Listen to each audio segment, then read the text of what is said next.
What is up, people, and welcome back to the channel. So I get asked a lot about my welder, so I thought I'd do a little bit of a review on both of them.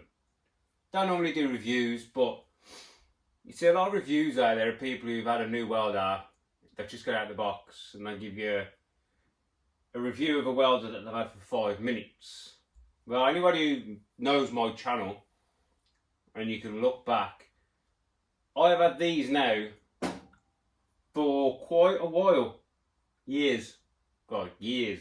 As you can see, they're very highly maintained. I thought I'd give you a bit of review on what I think of these two welders. These are budget welders. They are not high-end welders by any means. They are cheap as chips. I think this was like 300 quid brand new, and I think these are like 200 quid. I think I'll give 30 quid for that second hand off Facebook Marketplace. I bought this brand new because I wanted a new welder just to make sure it was going to last a bit longer. So my opinions of this, I don't know, ROHR, it looks German though because it's got these. This MIG is it's a MIG 200 MI, and my TIG is a 160 NL.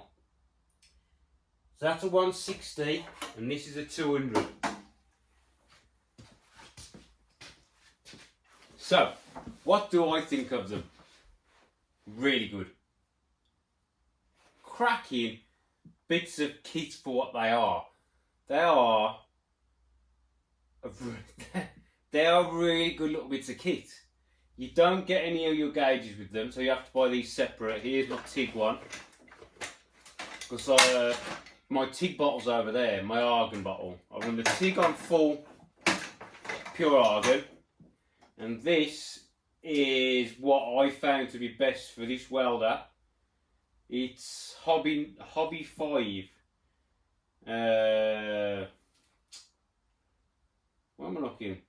It's basically a mixed gas. Compressed gas on the wrong side. It's 2% O2.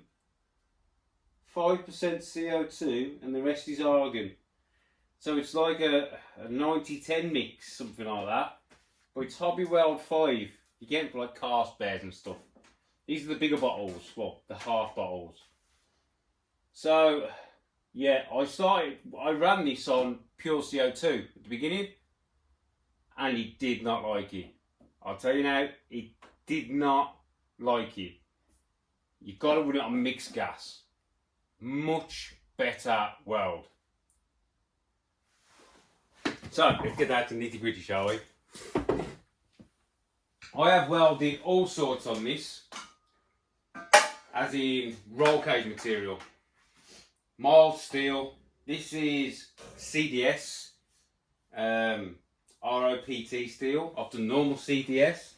I've done T45, and if you go back, I'll show you some of my welding in a bit, but if you go back through my videos, you'll see me actually using these machines quite a lot.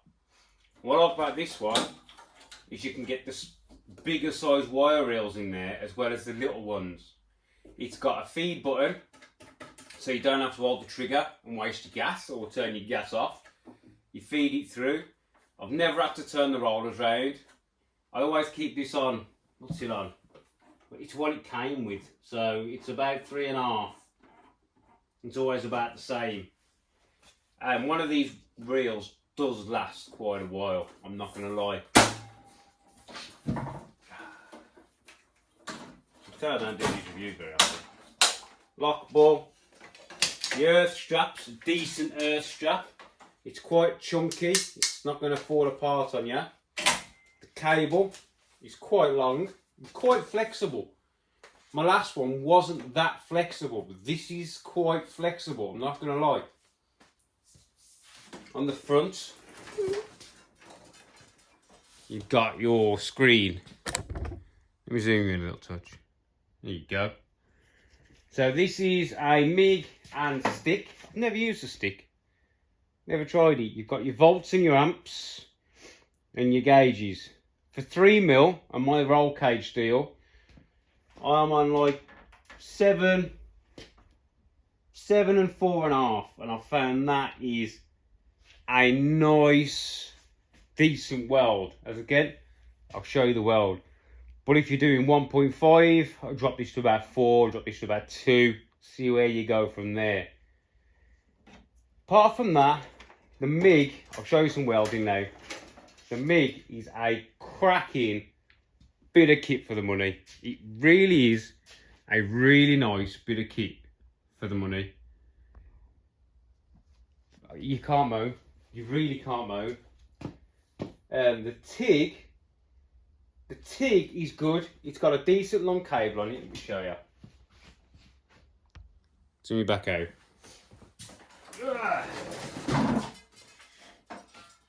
So a nice earth strap, same as the MIG's earth strap, and it's got quite a long cable. For a cheap TIG, I'm not sure what length this is, but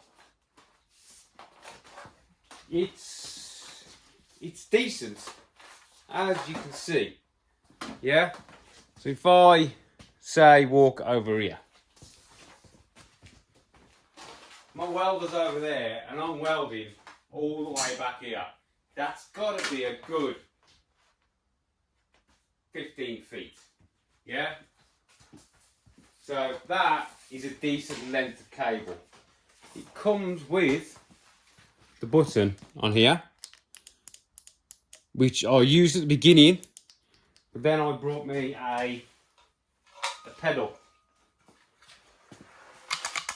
for it. And you literally, if you want to go back to the button, you just swap the plug on the front to the pedal. So on here you got your current, which is basically your amps again, how many amps you're using. Your knob, I normally run this thing at around about 85 amps, depending on really on how thick the material is, but mainly mine's like 3mm.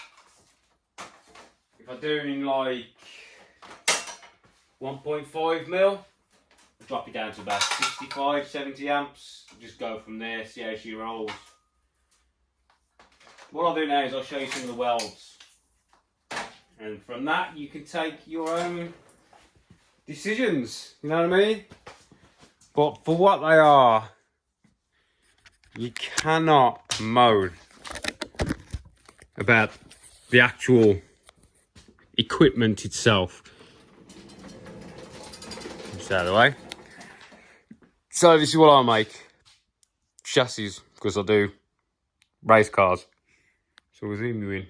So this is the kind of beads that you can get out of that kind of welder. You know what I mean? You can lay down some pretty nice welds. And for as I say, a budget welder, do you know what I mean? It really is decent. You can really monitor the heat that you're actually using quite well with them. You know what I mean? They flow nice. So, I mean, there's welds all over this thing that are just really nice. So, yeah, it lays down a nice weld. This is 3mm. This is all 3mm wall. This is all 2.65mm wall roll cage tube. This is another chassis that I've been working on for a buddy of mine.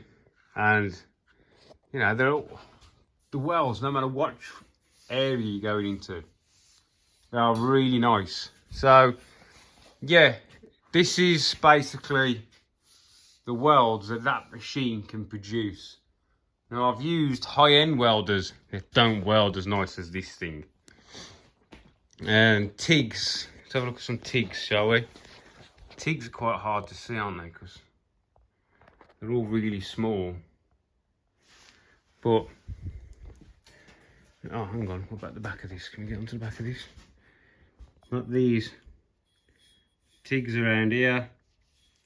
I haven't done much TIGging on here. This is TIGged. I am not proficient in my TIG welding, as I do not do much of it. But you can't really see that one because it's covered in shit. Yeah, and this one's TIGged around the back of there as well. I mean, this is quite thick material, and it doesn't have a problem with the welding on it. If you were really good at your welding, you know, you could probably do a much nicer job than what I do on the TIGs. You know what I mean? So yeah, that is my welders. I don't know, raw maybe. Anyway, that's my welder review. If you're a welder like me, your hobbyist kind of welder, but you want something that can really pack a punch and you can physically see it melting the material instead of just welding over the top, I would recommend these welders. They are cracking. The only issue I've ever had is I pulled the power cable out the back. This, I've ripped it out because I left it plugged into the wall. But you literally take this cover off, pop the front off. There's 4 screws on the front, 4 on the back. Take the cover off, and it just plugs back in. And then just clean all your fans out and stuff while you're in there. Right then, I hope you liked it and appreciated the little video on the welders. They are a really good bit of kit, but run it on a mixed gas, not a CO2, and it will just give you that much nicer weld. Right then, thanks for watching. See you in the next one, or happy welding. See you later, people.